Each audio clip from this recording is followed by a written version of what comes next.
On the operation table, semi-conscious, fear and regret overwhelmed me. Flashbacks and nightmare persist to this day. Testimonials of regret and heartbreak from women who've had an abortion were heard at this year's March for Life in Ottawa, Canada. The event on May 9th drew thousands to the country's capital city to be the voice for the voiceless.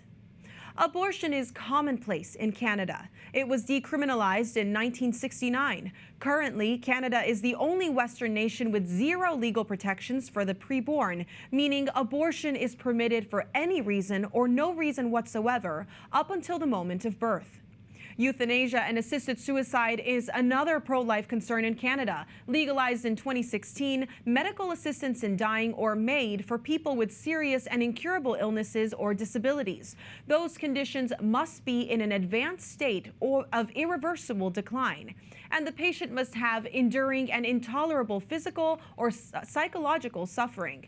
In 2021, they removed the need for death to be reasonably foreseeable, opening it up to people like those with Parkinson's disease. And the controversial plan to expand MAID to people who have mental illness has been put on pause until 2027 for further review. Many people hate the United States for all the wrong reasons, but our country has shamefully, throughout its history, spread abortion around the world. The influence of the United States promoting abortion in other countries was also highlighted at the march.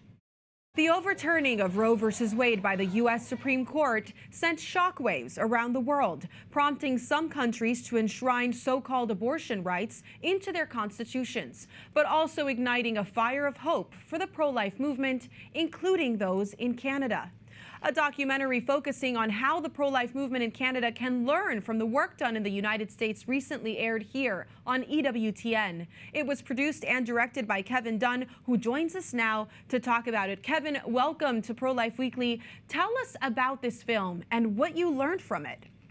We basically started to film this incredible journey of these two young women on their quest to see what it would take to see a Dobbs-like decision happen here in Canada.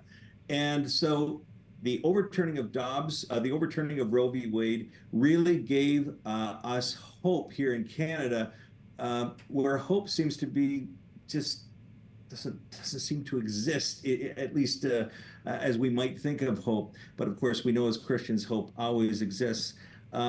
I think that these two young women really captured a bit of the fervor from the U.S., tried to see what you good folks did in the USA over the past 50 years, try and bring some of that hope here back to Canada, which of course is a completely different, we have a completely different system here, but just the terrible scourge of abortion still with us. The problem is we're not talking about it enough here in Canada, whereas in the US, it seems to be part of the discourse. We're trying that again, and this film has done that. I believe it has. It's rekindled, or at least assisted in rekindling the discussion here in Canada. Well, it certainly took some time to get that into the discourse here in the United States as well. You are already working to get schools and use this film and other the complementary tools around it in the classroom. What is the reaction that you're getting so far to this initiative? Well, I was speaking to Bishop Daniel Meem in Ontario. He's involved with the education of the Catholic schools in Ontario.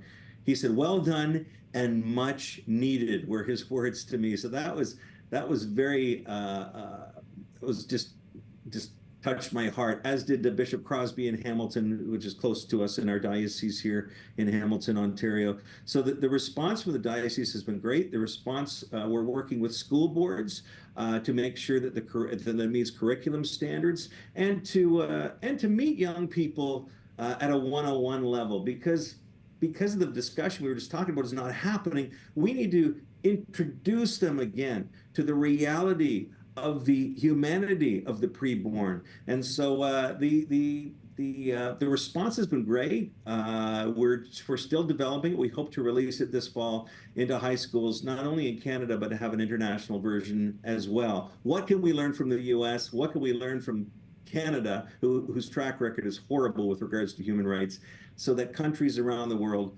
can look to a day when human life is protected from conception to natural death. Right, protected around the world. Where you talked about the legal realities, Canada technically does not have a law protecting abortion as a so-called right. It simply decriminalized abortion. Why hasn't Prime Minister Justin Trudeau moved to enshrine it in the Canadian Constitution the way we just saw France move?